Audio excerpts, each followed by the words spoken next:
Le plaisir est immense de vous informer, mesdames et messieurs, bienvenue dans ce journal. La 12e conférence de gouverneurs a démarré ce mardi 10 juin à Kolwezi, dans la province du Lualaba. Cette rencontre a été ouverte par le chef de l'État, Félix-Antoine Tshisekedi, qui est arrivé sur place depuis hier, lundi 9 juin. Suivez.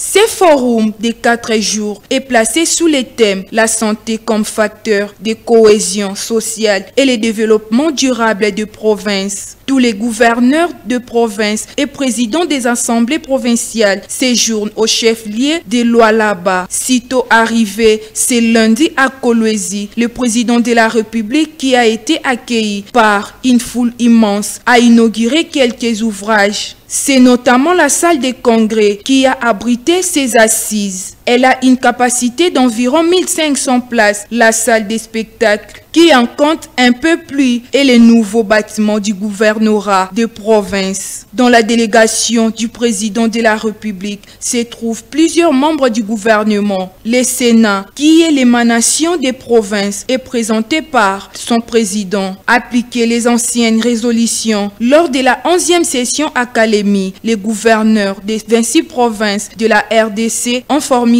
plusieurs recommandations visant à améliorer la gestion du pays et renforcer l'administration provinciale. Parmi les propositions, revoir les modes de scrutin pour l'élection des gouverneurs et députés provinciaux, modifier les critères d'accession au pouvoir des administrateurs des territoires et des animateurs des entités territoriales décentralisées, assurer le paiement régulier des salaires des responsables politiques et des frais de fonctionnement des exécutifs provinciaux, achever les chantiers d'infrastructure du programme PEDEL 145 territoires. Les gouverneurs ont insisté sur la nécessité d'une administration forte et efficace, capable de répondre aux aspirations des populations et de garantir une gestion stable et performante des provinces congolaises.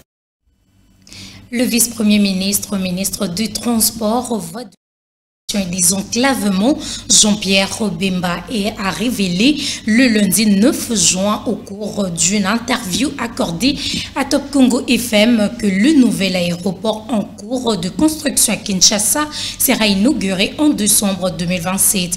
Il a à cette occasion annoncé également l'inauguration de plusieurs autres aéroports, notamment celui de Kolwezi dans le Lualaba dans moins de 2 semaines, de Loano dans le Katanga dans 20 prochains mois, tout en rappelant la récente inauguration de l'aéroport de Mbagdowa à Kisangani. À 6 jours de la clôture de la session ordinaire de mars 2025, les députés nationaux réunis en plénière le lundi 9 juin ont examiné et adopté le rapport de la commission mixte politique, administrative et judiciaire, sociale et culturelle sur le projet de loi modifiant et complétant la loi numéro 16/013 du 15 juillet 2016 de l'État et la loi numéro 22/031 du 15 juillet 2022 portant régime spécial des sécurités sociales des agents publics de l'État avait de se prononcer par note sur 2 projets de loi. Suivez. Concernant les premiers textes, dans l'optique de moderniser en profondeur la gestion de la fonction publique en RDC, les rapports de la commission renseignent que sur 27 articles proposés à la modification, 14 ont été adoptés tels que, 12 ont été amendés, un article a été supprimé, il s'agit de l'article 17 bis. La présente loi apporte des innovations suivantes: le renforcement et la clarification des règles relatives au recrutement, à la promotion en grade et à la bonne gestion des ressources humaines des services publics de l'État, la consécration de la retraite à titre posthume pour les agents qui décèdent en activité de service alors qu'ils avaient rempli l'un de ces 2 critères de mise à la retraite, La valorisation du grade acquis lors de la mise à la retraite assortie d'une incidence budgétaire. L'instauration de la contractualisation au sein de la fonction publique. L'établissement des règles relatives à l'interruption temporaire des services pour des raisons d'exercice d'une activité économique ou par d'autres susceptibles de contribuer au développement du pays. S'agissant du projet de loi numéro 22/31 du 15 juillet 2022 portant un régime spécial de sécurité sociale des agents publics de l'État, sur 15 articles modifiant et complétant et la loi existante, 9 articles ont été adoptés tels quels. 5 articles ont été adoptés moyennant amendement de forme et de fond. Aucun article n'a été supprimé, un article a été créé. Cette réforme apporte les innovations suivantes. L'institution d'un régime de sécurité sociale par catalysation en faveur des agents non couverts par la loi numéro 22/31 du 15 juillet 2022, la prise en compte des autres catégories dépourvues de couverture sociale. Le speaker de la Chambre basse du Parlement, Vital Kamerhe, a salué la qualité et la célérité dont la commission mixte a fait montrer pour l'examen approfondi de ces deux textes de loi. Après un court débat, sur 395 députés nationaux ayant pris part à cette séance plénière, 393 ont voté pour, 1 a voté contre et une pour abstention. Signalons que bien avant le traitement des matières à l'ordre du jour de cette plénière, le rapporteur Jacques Njoli avait lu un réquisitoire du procureur général près la Cour de cassation demandant à la Chambre basse du Parlement l'autorisation de poursuites judiciaires contre le ministre d'État, ministre de la Justice Constant Moutamba. À ce sujet, une commission spéciale et temporaire a été mise en place pour statuer sur ces réquisitoires. Dans un communiqué de presse publié hier, lundi 9 juin, le ministère de l'Intérieur a informé la population que l'intensification de l'opération Ndobo, telle que décidée avec le commandement de la police nationale au cours de la réunion stratégique du 29 mai dernier, notamment dans son volet consacré à la lutte contre les braquages, a permis le lundi 9 juin d'arrêter 3 criminels en flagrant délit de braquage aux abords de la Fikine dans la commune de Lemba. Ces criminels seront transférés dans un bref délai devant les instances judiciaires compétentes. Réagissant à la rencontre du président de la République Félix-Antoine Tshisekedi et l'opposant Martin Fayulu Jonas Tshiombela, estime que tous les opposants, même ceux en exil, doivent faire pareil pour une cohésion nationale qui demande la participation de tous pour le bien de la nation. Suivez. La cohésion ne viendra pas par les deux hommes, rassurez-vous. M. Fayulu, c'est de son droit pour rencontrer le chef de l'État, de lui parler ce qu'il pense du pays. C'est tout à fait normal qu'ils se rencontrent. Ceux qui ont joué au mauvais jeu, de rester l'un de l'autre distant. On peut être divergent, mais on se parle. Donc, il a fait des propositions. Il portait certainement le message de la SEMCO et de l'SCC parlant du pacte social. Et il a essayé de parler de ça auprès du chef de l'État. Mais je pense qu'il était la mauvaise personne pour porter ce pacte. Il fallait qu'on trouve quelqu'un d'autre que M. Fayulu, qu'on connaît ses prises de position dans le passé.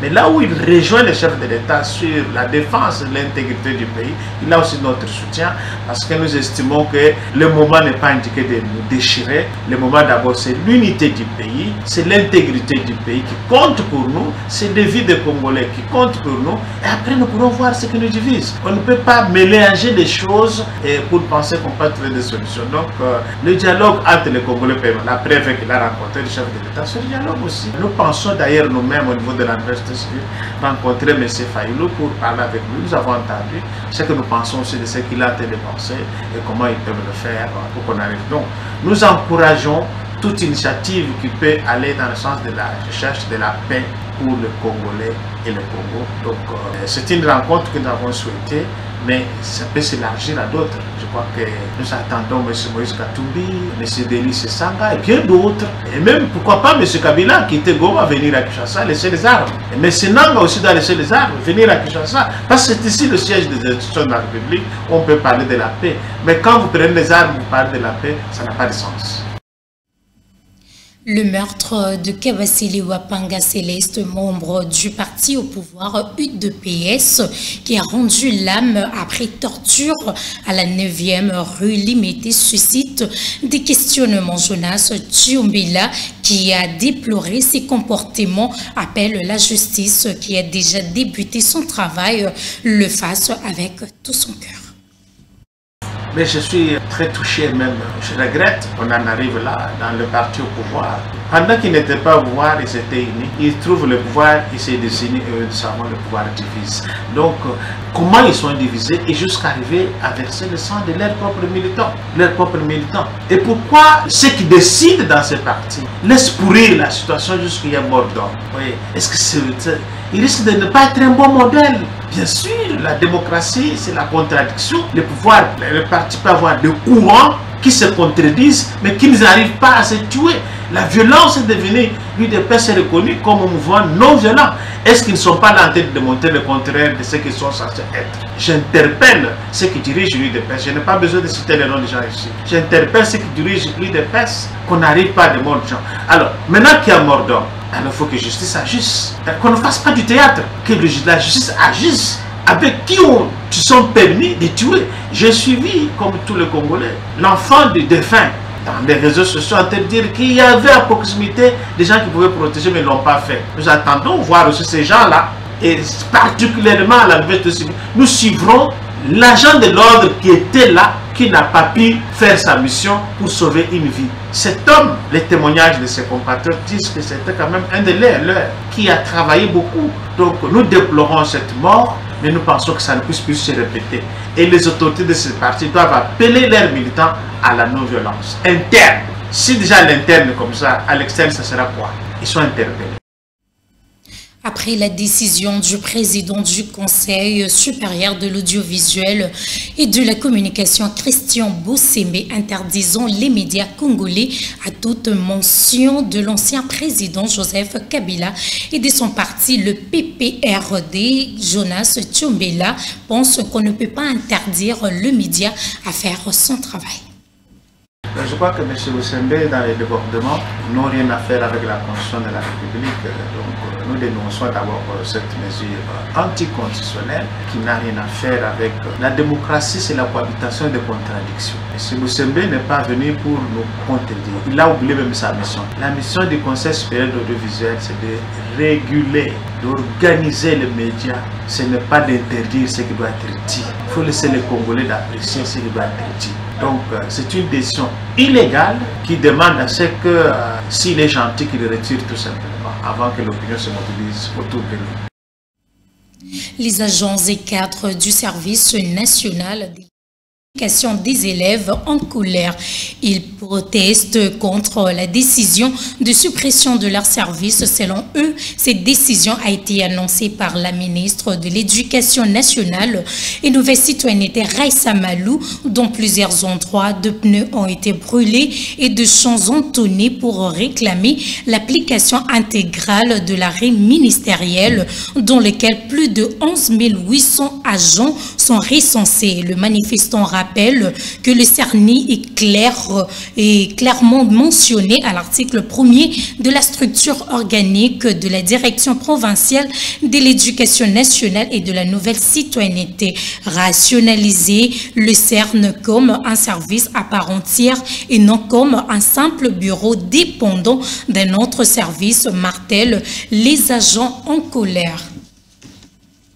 Après l'incendie du 23 mars 2025 et endommagé, le cabine Marque Z, la Société nationale d'électricité, a officiellement relancé ce 9 juin le travaux de restauration énergétique dans la zone sinistrée. La première de 2 cabines électriques prévues pour la réhabilitation a été posée sur les sites, marquant une étape clé dans le plan de redressement post-incendie. Par ailleurs, les équipes des DDKDM MTV ont entamé la construction du socle destiné à accueillir la deuxième cabine déjà montée. Cette double manœuvre technique vise à restaurer durablement les capacités de desserte électrique dans ces secteurs stratégiques de Kinshasa fortement impactés par l'incendie de mars.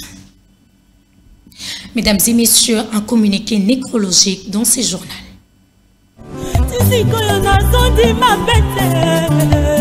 La famille Tchikele a la profonde douleur de vous annoncer la mort de leur fille, mère, tante, cousine, nièce, Hélène Chibola Ilunga Tchikele, survenue lundi 26 mai 2025 suite d'une courte maladie. Et le programme des obsèques se présente de la manière suivante. Mardi 10 juin 2025, 16h juste, mise en place terminée, 18h juste, veillée mortuaire dans la salle Conforta, située au croisement des avenues Gambela et Lodja dans la commune de Kasavubu. Début du programme, 18h juste à 20h juste, accueil, prière et mots d'ouverture, louange douce. 20h juste à 22h30, louange, chant d'espérance et moment d'adoration. 22h30 à 23h30, exhortation, mourir dans les seigneurs. 23h30 à l'aube, intermède musical. Mercredi 11 juin 2025, 8h juste, mise en place terminée à la morgue de l'hôpital du Cinquantenaire. 8h30, arrivée de la famille et autres. 9h30, départ vers la salle de culte cathédrale du Cinquantenaire sur l'avenue ex-24 novembre à proximité de l'UPC. 10h juste, culte d'action de grâce et d'adieu. Adresse de la famille, mots des circonstances des enfants, témoignages, louanges, dépôt de gerbes de fleurs, prière de consolation et hommage spirituel, mots de la famille. 12h juste, départ pour l'inhumation au cimetière nécropole entre ciel et terre. 16h juste, bain de consolation dans la salle Conforta. Une vie achevée sur terre, une âme accueillie dans la gloire. Merci pour votre présence, vos prières et soutien. Que Dieu vous bénisse abondamment.